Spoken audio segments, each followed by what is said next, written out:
En este vídeo estudiamos los modelos del átomo, comenzando por el modelo de Dalton hasta el modelo de Rutherford. Ya para el año 1900, la idea de que la materia está compuesta por átomos fue aceptada, o había sido aceptada por la mayoría de los científicos.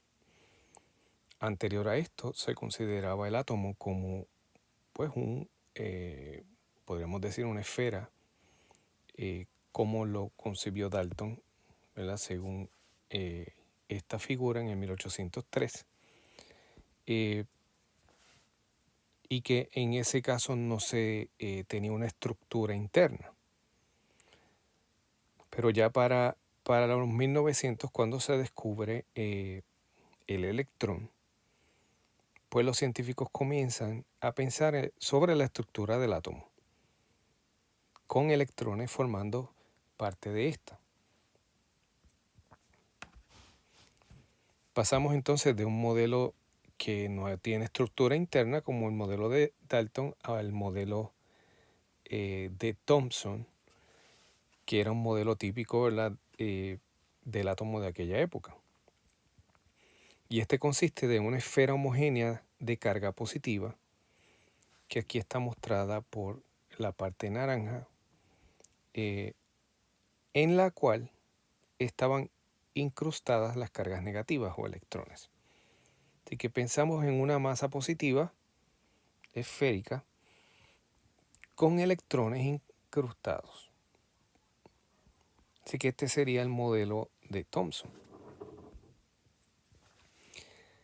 En 1911, Ernest Rutherford y sus colaboradores realizaron experimentos cuyos resultados no apoyan el modelo de Thomson. En estos experimentos, un rayo de partículas alfa se hizo incidir sobre una lámina fina de metal, de oro. Así que vemos en este diagrama cómo era más o menos ese experimento. Aquí está la fuente de esas partículas alfa, que son emitidas por ciertos elementos radioactivos y están compuestas por 2 protones y 2 neutrones. En cierta forma son como un núcleo de helio 4. Así que esas partículas alfa son emitidas, se hacen incidir sobre una lámina de oro y se observa en una pantalla que cubría bastante, ¿verdad?, de la parte angular del experimento. En esa pantalla se observan dónde golpean esas partículas. El detector ¿verdad?, es de sulfuro de zinc, y uno podía observar el centelleo de los choques de las partículas alfa en esta superficie. Según el modelo de Thomson, las partículas alfa deberían sufrir poca deflexión. Las partículas deberían, en su mayoría, pasar sin ser desviadas, y alguna que otra debía mostrar cierta desviación debido, ¿verdad?, a las partículas internas, a los electrones. Y esa poca deflexión se debe mayormente a 2 cosas. Primero, que los electrones son menos masivos que las partículas alfa. Y segundo, que no hay una concentración masiva de carga positiva para crear una repulsión que sea fuerte.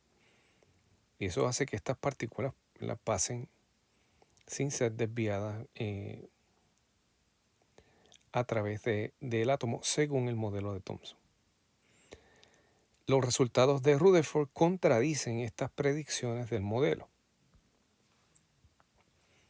La mayoría de las partículas alfa sí pasaron sin ser afectadas, pero la impresión que da es que es como si la mayoría del volumen de la lámina de metal fuera espacio vacío. Hubo algunas que se desviaron y algunas lo hicieron a ángulos grandes, algunos incluso hacia atrás. O sea que el rayo de partículas alfa en general pasaba sin ser desviado, pero las partículas que se desviaban lo hacían a ángulos bien grandes. Y esto no es consistente con lo que se espera del, de la- ¿verdad?, del modelo de Thomson. Y si hubo algunas que incluso se desviaron hacia atrás, rebotaron de esa lámina, pues esto hace pensar que eh, dentro del átomo hay una zona donde hay una concentración grande de masa que logró este scattering de la partícula, ¿verdad?, esta desviación, este esparcimiento hacia atrás. Así que la manera en que podríamos explicar los resultados de este experimento sería que las partículas alfa están siendo repelidas por un objeto masivo cargado positivamente y que ocupa una región bien pequeña del átomo. Así que lo que se concluye es que el átomo tiene un núcleo masivo que contiene más del 99.9% de su masa y está rodeado por los electrones. En otras palabras, si esto fuese un átomo, el átomo tiene un núcleo donde está prácticamente toda su masa y carga positiva. Y cuando las partículas pasan, generalmente pueden atravesar porque pasan por el espacio donde están los electrones, que es mayormente vacío. Pero aquellas que interaccionan con el núcleo pueden hacerlo de tal forma que el ángulo de desviación sea bien grande. Así que los datos de Rutherford favorecen un átomo con un núcleo y con electrones que estén ¿verdad?, en la región externa del núcleo. Los electrones, ¿verdad?, si uno asume un modelo tipo planetario, los electrones deben moverse en órbitas alrededor del núcleo.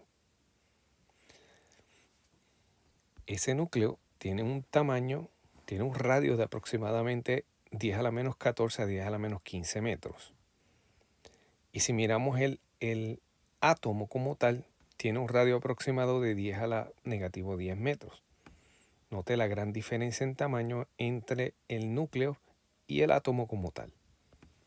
Así que los electrones parecen estar a una distancia del núcleo que es entre 10.000 a 100.000 veces mayor que el radio nuclear. Bien, el modelo que se planteaba era algo parecido a esto, un núcleo donde están los protones y neutrones y los electrones en ciertas órbitas alrededor de ese núcleo. Para tener un sentido de lo pequeño que es el núcleo comparado al átomo, vamos a asumir un modelo en que el núcleo es del tamaño de una bola de béisbol, que estaría, digamos, aquí en el centro. Si uno asume eso, el átomo mediría, ¿verdad?, tendría un radio aproximado de 7 kilómetros. Recuerde que la bola de béisbol es bien pequeña comparado con esta distancia, así que el átomo generalmente es en su mayoría espacio vacío. Por la similitud que tiene la ley de Coulomb, ¿verdad?, la ley que nos describe la interacción entre cargas eléctricas con la ley de gravitación universal de Newton, pues uno podría desarrollar un modelo donde los electrones siguen órbitas definidas alrededor del núcleo, de la misma manera que los planetas tienen órbitas definidas alrededor del Sol. Así que uno de los modelos, ¿verdad?, fue el modelo entonces planetario.